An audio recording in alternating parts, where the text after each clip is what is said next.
Fáilte roimh arás. Welcome back. Follow me, Miss Gaeilge. Let's learn Irish. Leibhéal A1 Topic 3 Rannóg Cúrsaí Teaghlaigh Cuid, Labhairt. So level A1 Topic 3 Section 5 Household Matters or Family Matters Part 2 focusing on ag Labhairt speaking. Agus sa Rannóg seo ba míad ag múna ólas a lurg agus a thuairt faoi de Teaghlach. How to give information and ask for information about your family. Agus beag an billo Cúrsaí Teaghlaigh an Teaghlach uairt den gníomhaíocht seo. And you'll need the handout, Household Matters or Family Matters, the family for this activity. An Teaghlach, the family. Féach ar pictiúr a hain, look at picture 1, Muintir I Mhuiricú. Tosa pole. So you're going to be playing the role of one of the people in the picture. In this sample, you're Paul. An bhfuil tú pósta? And you'll answer as if you were the character. So, tá. Cé hí de bhaint céile? Who is your wife? Si una ma bhaint céile, or una. An bhfuil páistí agat? Do you have children? Tá. Cé bhéad páiste atá agat? How many children? Bert agus tá míad ag súil le páiste eile. 2, and we're expecting 1 more. So, I will tell you who you are in the picture and ask you some questions, and you will look at the picture and answer them from that person's viewpoint. So, pictiúr a hain arís Muintir I Mhuiricú. Tosa una. An bhfuil tú pósta? Cé héad dar chéile? An bhfuil páistí agat? Cé bhéad páiste atá agat? How did you get on? Let's try a few more. Agus nich féach ar pictiúr dó. Tosa David. An bhfuil tú pósta? Cé héad athair? An bhfuil dreifear agat? Cé héad rathár? Agus pictiúr a 3, tosa Trish. An bhfuil tú pósta? Cé héad dar chéile? An bhfuil inín agat? Cé bhéad mac atá agat? Agus pictiúr 4, tosa Maria. An bhfuil tú pósta? An bhfuil páistí agat? Cé hí duine? Cé héad amach? Agus inis féach ar pictiúr dó. Peach ball den Teaghlach agus chun ceithre cheist díreach cosúil na cín atá déanta ar pictiúr a hain. So pick one member of the family and create 4 questions just like the ones we did for question 1. Pause the video while you're doing this.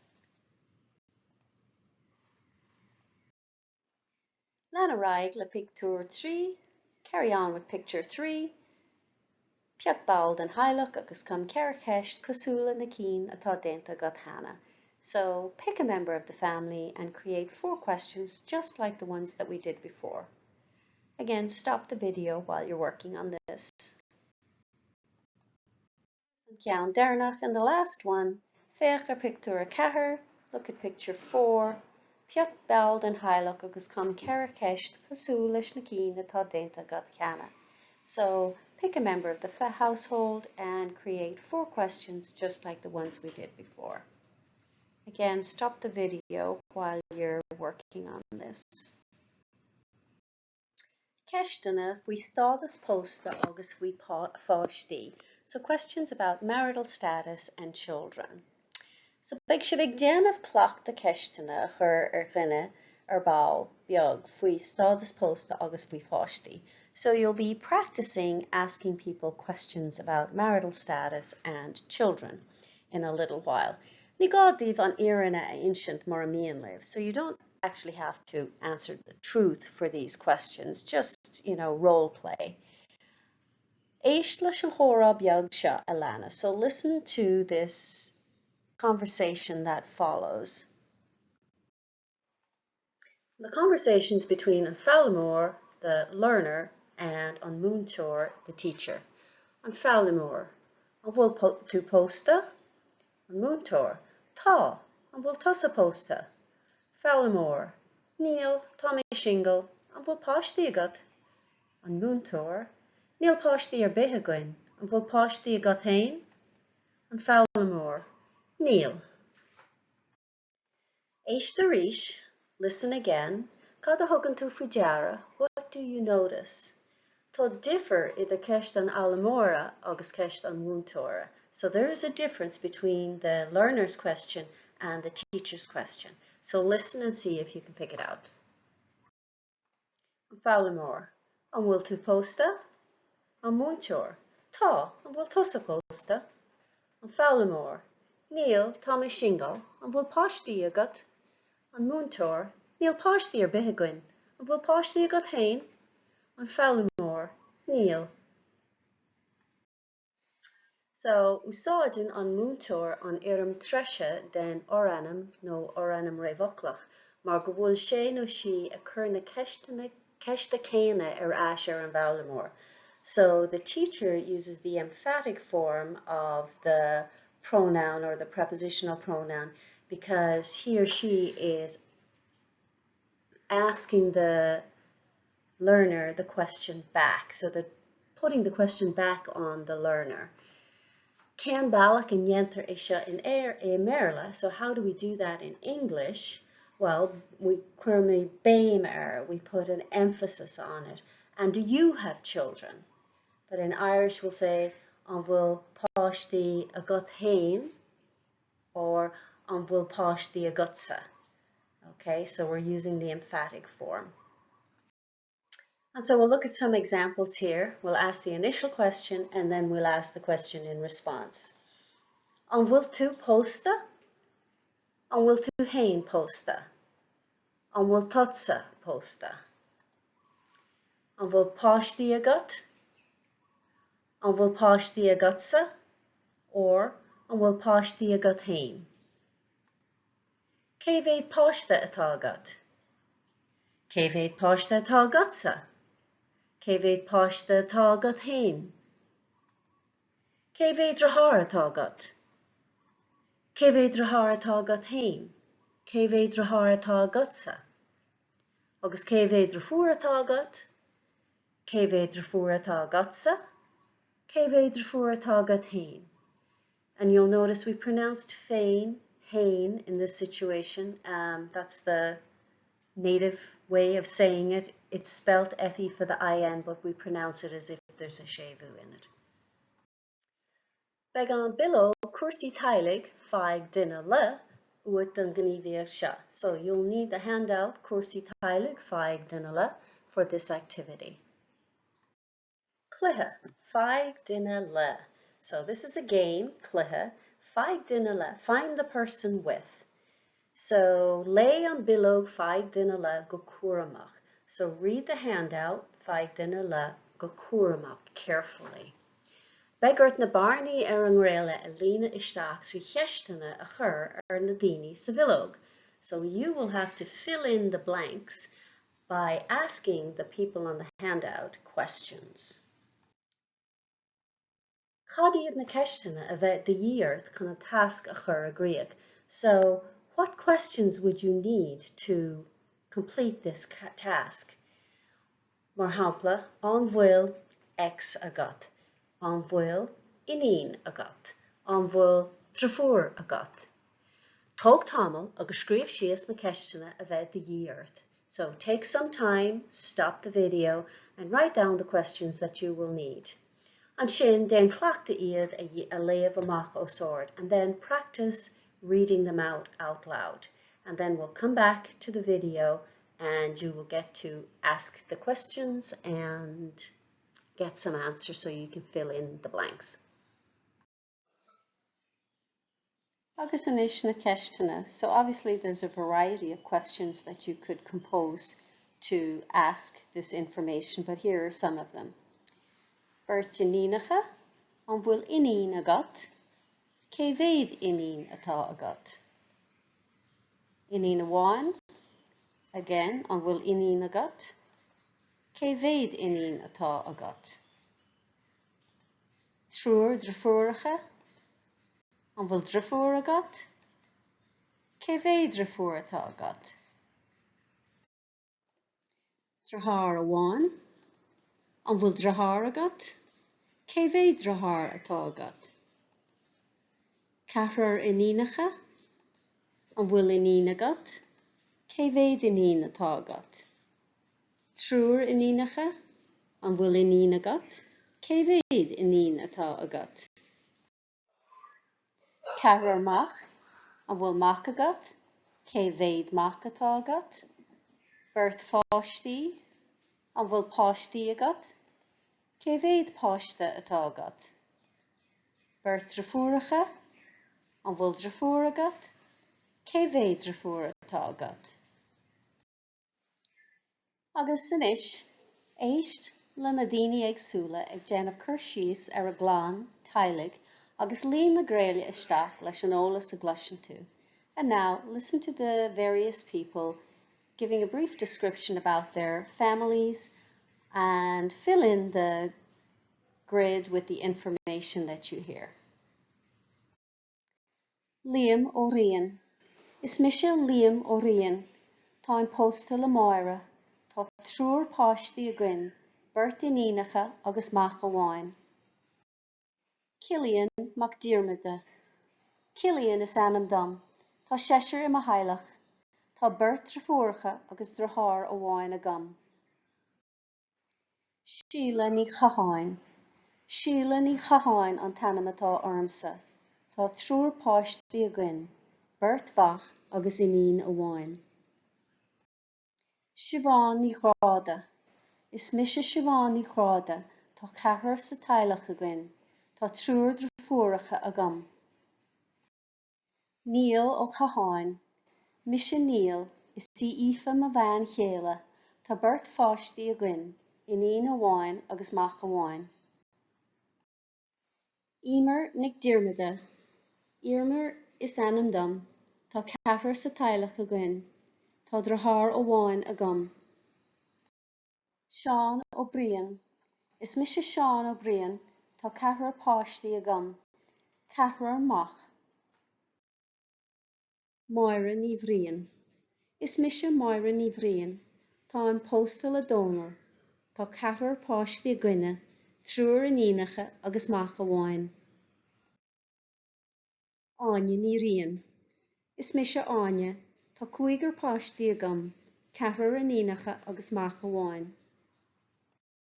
Agus siad na freagraí, is féidir leat an fiseán a stoppa chun é léamh, so you can stop the video to check your answers and read it. So beirt inínacha, Liam ó Rian, is í Máire a bhain chéile agus tá mach amháin eile aige. Inín amháin, Síle ní chaháin, agus tá beirt bhach aici. Trúr drafúracha, Siobhán ní chráda, drahar amháin, Ímar nic Diarmaide, agus tá ceathair sa Teaghlach aici. Ceathair inínacha, Áine ní Rian, agus tá mach amháin eile aici. Trúr inínacha, Máire ní Bhriain, Dónal a fear chéile, agus tá mach amháin aici. Ceathair mach, Seán ó Brian, beirt fáistí, Níl ó chaháin, Aoife a bhain chéile, agus tá inín agus mach amháin eile aige. Beirt drafúracha, Cillian mac Diarmaide, agus tá drahar amháin, athair agus amháthir sa Teaghlach aige. Thug sibh aon rud faoi deara faoi ainmneacha na líne sa gníomhaíocht cluiche feadh duine le. So did you notice anything about the names of the people in the game? Cadiad an nithe a thug se faoi deara. What were the things that you noticed? Hagan slinte difriúla chun cín san éonad seo, go háire sa chníomhaíoch Cúrsaí Teaghlaigh Cuid feadh duine le. So different surnames come up in this unit, especially in the game feadh duine le. Slinte, surnames. Éis leis na slinte seo. So listen to these surnames.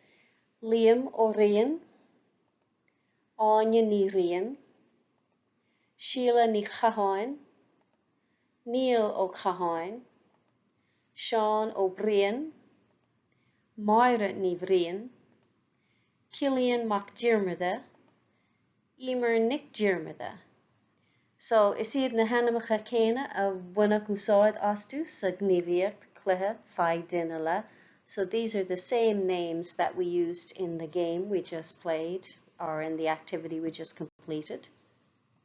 Nis den iirecht iad a léamh amach tú féin, agus an sin lé mé iad agus is féidir leat iad a rá ima dhiag. So make an effort to read them out loud yourself, and then I'll read them and you can repeat them after me. Liam ó Rian, Anya ní Rian, Sheila ní Chaháin, Neil ó Chaháin, Sean ó Brian, Moira ní Bhrian, Cillian mac Diarmada, Emer Nick Diarmada. So bhfuil aon difriachtaí idir na slinte thuas. So are there any differences between these surnames? Cadiad na difriachtaí a thugann tú faoi deara. What are the differences that you notice? So Mac means son of, and O means grandson of. And tar éis tamil bhí buint ag Mac agus ó le haon ghaol foireann. So after a while, Mac and O came to be referred to any male relative. Ascar na slinte as anamnach a báiste dús, Brian, ó Brian. So the names derived from baptismal names originally. Ní buint or mórán úsáide as anamnach a bán, so they don't really use women's names very much. And when anglicized, the name can remain O or Mac regardless of gender. And there are distinct prefixes for women's surnames. These female prefixes vary in form according to whether a woman is married or single. Tagan Nick as Mac. So Nick comes from Mac, and Ni comes from O. Nick means daughter of, and Ni means granddaughter of. And if a woman marries, she may choose to take her husband's surname, and then they will use the prefix ban-e in front of her, the surname. The married forms are based on the male forms, and in the case of O is replaced by ban-e, the wife or descendant of, and Mac would be replaced by ban-vic, the wife of the son of. And here are some examples. And we'll have the man's surname, the woman's surname, and then under the women's we'll have the maiden name and the married name. So O'Donnell, Ní Dhónal, Banny Dhónal. O'Kelly, Ní Cheally, Banny Cheally. O'Shea, Ní Hay, Banny Hay. Mac Mahuna, Nick Vahuna, Ban Vic Vahuna. Mac Geralt, Nick Geralt, Ban Vic Geralt. And there's more information on Irish surnames in this article by the Irish Times, a dozen things you may not know about Irish names, and the link will be in the notes. A little more about surnames. Tá slinte áirithe níos coitianta i gcúntaithe nó ceantar áirithe in Éireann, so certain surnames are more common in certain counties and areas of Ireland. For example, tá sline ó Brian anchoitianta i gcúnta an chláir agus i gcúnta limnig, mar ba as Kildá Lua i gcúnta an chláir é Brian Baróda rí na Héireann. So the surname O'Brien is very common in County Clare and County Limerick because Brian Boru, the King of Ireland, was from Killaloe, County Clare. Tá an tanam O'Máile anchoitianta i gcúnta na Gaeilge agus i gcúnta Bhío. So the name O'Malley is very common in County Galway and County Mayo. Ba as an geantar seo Gráinne Whale agus a Winter. It was from this area that Gráinne O'Malley and her folks were from. Ba Teaghlach thabhairt, chuachtach iad san am atá thart a rinne a níhil an ceantar chusant nuair a bhí sé faoi bhagart. So they were a very important, powerful family in past times and that did their greatest to defend the area when it was under attack by the British. Báilí mara I Gráinne agus bhuail sí le banríon na Breataine fiú chun saoirse a bhaint amach dá muintir agus dá cheantar. So Gráinne Whale was a sea pirate and she even met with the Queen of England to plead for freedom for her people and her locality. Féach an léir scáil ó the genealogy project. And you'll see the distribution of the different family names all throughout Ireland. And here you can see the distribution of the different families. And this map is the major families and territories in Ireland around the 1500s. Teaghlaigh an tábhair seo chun cinn arís níos déanaí sa chomharsa. So this subject comes up again later on in the course. An dorlaíonn an lehéad den nósanna I bhfuair díortha féin, nó an bhaineann a lehéad den nósanna le bhfuair deangacha féin. So do such customs occur in your countries or do such customs apply to your own languages? Agus sin é cuid Rannóg Cúrsaí Teaghlaigh, and that's it for part 2, section 5, household matters. Ólas a larg agus a bhuairt faoi do Teaghlach, asking for and giving information about your household or your family. Lecture notes and worksheets to accompany the course are available, along with audio files and links to Quizlet flashcards and study tools. Original files are available to download at Teastas Eorpach na Gaeilge's website, or edited versions can be found at simplyjacinta.com. Direct links will be in the description box below. Míle buíochas de Theastas Eorpach na Gaeilge as cead a thabhairt dom úsáid a bhaint as na háiseanna closamhairc atá le fáil ar a suíomh. So many thanks to Teastas Eorpach na Gaeilge for permission to use the learning resources on their website. Tá súlagam gur bhaint sibh tanamhas. I hope you enjoyed this lesson. Like and subscribe if you got some value out of it.